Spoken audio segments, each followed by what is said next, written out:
चंद्रभागा नदीत धक्कादायक प्रकार. आषाढीला पंढरपुरात वारकऱ्यांना येता येणार नाही. दर्शन बंद. वारकऱ्यांची चिंता वाढवणारी धक्कादायक बातमी समोर आली. आषाढी एकादशीला अवघे काही दिवसच शिल्लक असताना 15 ते 20 दिवसापासून आषाढी एकादशीमुळे लाखो वारकरी पंढरपूरच्या अगदी जवळ पोहोचलेले आहेत. पण तेवढ्यात एक धक्कादायक घटना चंद्रभागेच्या पात्रात घडली. जेव्हा एक वारकरी नेहमीप्रमाणे चंद्रभागेमध्ये आंघोळ करायला गेला होता, तो आंघोळ करायला उतरल्यानंतर त्याने पांडुरंगाचं नामस्मरण केलं. पाण्यात ओंजळीमध्ये तो अर्ध देत होता, पण तेवढ्यात त्याच्या समोरून एक अत्यंत विचित्र गोष्ट तरंगताना दिसली. ती वस्तू पांढऱ्या रंगाची होती. लांबून पाहताना एखादा कापसाचा गोळा तरंगावा असं वाटत होतं. त्याने त्याला हात लावला, पण त्यानंतर जे समोर आलं त्याने संपूर्ण वारकऱ्यांची चिंता वाढली. मग चंद्रभागेत असं काय घडलं की ज्यामुळे अख्ख्या वारकऱ्यांची अक्षरशः चिंता वाढली आहे? इतके जवळ पंढरपुराच्या वारकरी आले असताना असा काय निर्णय घेण्यात आला की ज्यामुळे आषाढी एकादशीला आता सगळं बंद?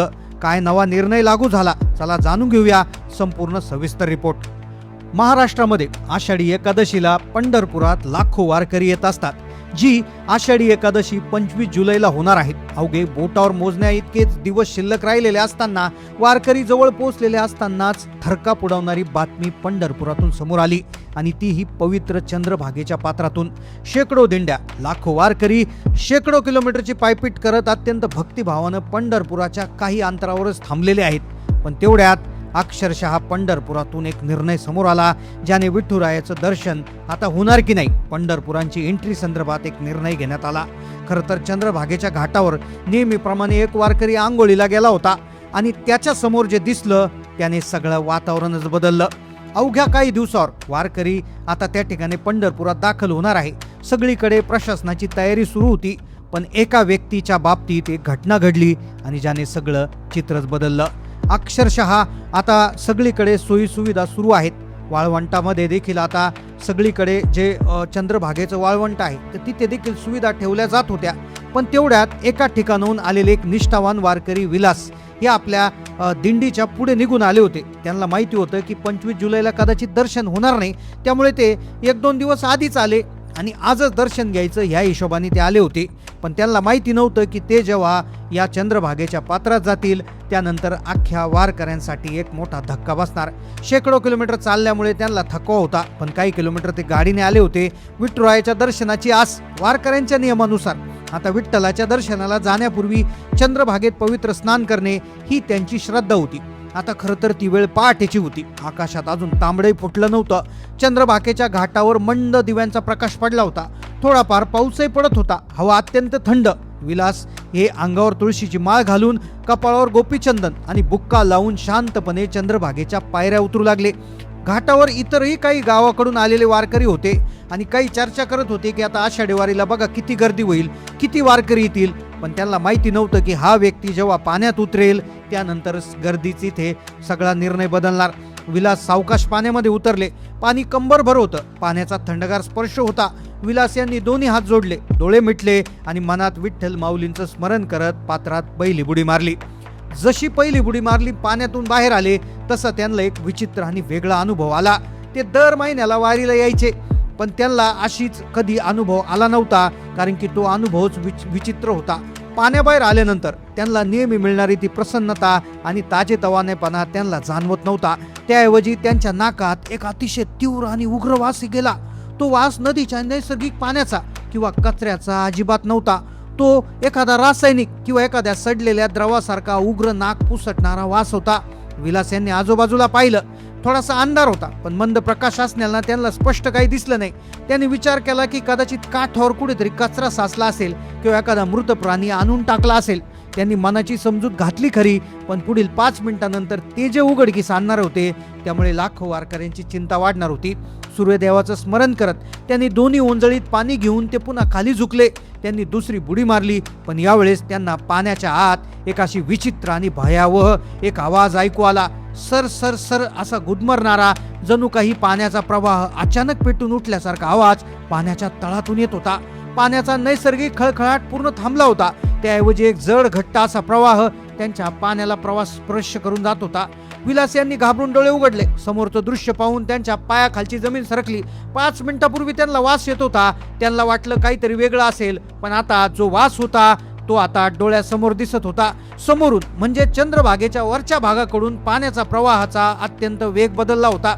अंधुक प्रकाशात पाण्यावर तरंगणारा एक मोठा पांढरा शुभ्र गोळा त्यांच्या दिशेनं वाहून येत होता.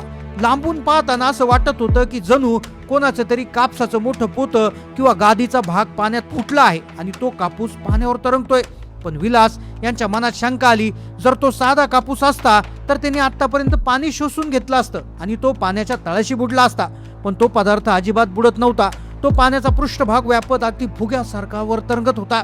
बघता बघता केवळ एक नाही, दोन नाही, तीन नाही, एका मागून एक शेकडो हजारो गोळे चंद्रभागेच्या पात्रात जमा होऊ लागले. संपूर्ण पाण्याचा रंगच बदलू लागला. विलास यांनी कुतूहलानं आणि भीतीनं आपला हात थोडा पुढे केला आणि त्या तरंगणाऱ्या पांढऱ्या पदार्थाला स्पर्श करण्याचा प्रयत्न केला.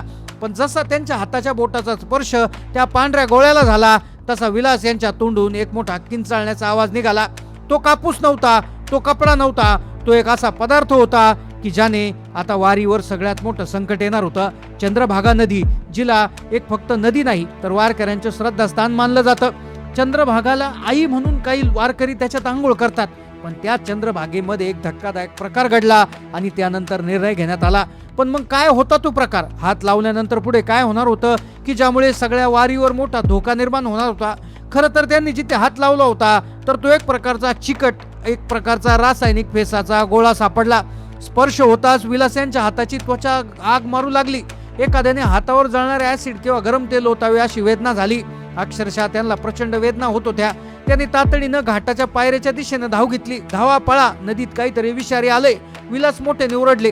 यांचा आवाज ऐकून घाटावर स्नान करणारे इतर वारकरी घाबरले. तेव्हा पुलाखालून आणि नदीच्या वरच्या बाजूनं फेसाची एक प्रचंड मोठी भिंत वाहत आल्यासारखी दिसली. पाहता पाहता संपूर्ण चंद्रभागेचं पात्र त्या जाड फेसाच्या थरानं झाकून गेलं. नदीवरून येणारा तो उग्र आणि विषारी वास एवढा वाढला की घाटावर उभे असणाऱ्या वारकऱ्यांना श्वास घेणं कठीण होऊ लागलं. आता तिथे उपस्थित असणाऱ्या एका तरुण वारकऱ्याने याचा व्हिडिओ काढला, तो रेकॉर्ड केला आणि मग नदीमध्ये काय होत होतं ते पाहिलं गेलं. बातमी पसरताच सगळीकडे हे झालं गेलं. सगळीकडे सुरुवातीला प्राथमिक पाहिलं गेली की हे प्रदूषण आहे, नदीमध्ये प्रदूषण आहे, त्यामुळे असं झालं असं वाटलं होतं. पण ती तर खरी सुरुवात होती. कारण की पुढे जे संकट येणार होतं ते भयानक होतं. ते संकट असं होतं की कुठेतरी सांडपाणी कुठल्या तरी कंपनीनं त्याच्यामध्ये पाणी सोडलं असं म्हणून आला होता. पण ती सगळी चर्चा होत असतानाच अचानक मुसळधार आणि धोधो पाऊस झाला. त्यानंतर तो जो फेस होता तो फेस तर वाहून गेला, पण चंद्रभागेचं पात्र इतक्या मोठ्या प्रमाणात पाण्याने भरलं की जिथे आता पाय ठेवणं अशक्य झालं होतं. मग कदाचित आता जिथे वाळवंटामध्ये जिथे वारकरी थांबायचे ते वाळवंट किंवा जी थांबण्याची जागा आहे, जे किनारे आहेत तर ते देखील पाण्याने भरले गेलेत. यासोबतच जिथे पालखी तळ होते तर त्या तळांमध्ये देखील पाणी साचलं गेलंय आणि ज्यामुळे आता वारकऱ्यांची पर्यायी व्यवस्था कुठे करावी अशा प्रकारचं शासन आता हे करत आहे. खरं तर अनेक ठिकाणी पूरसारखी परिस्थिती झाल्यामुळे काही ज्या वाऱ्या थांबणार होत्या त्या कुठे थांबणार असा प्रश्न आता निर्माण होताना दिसतोय.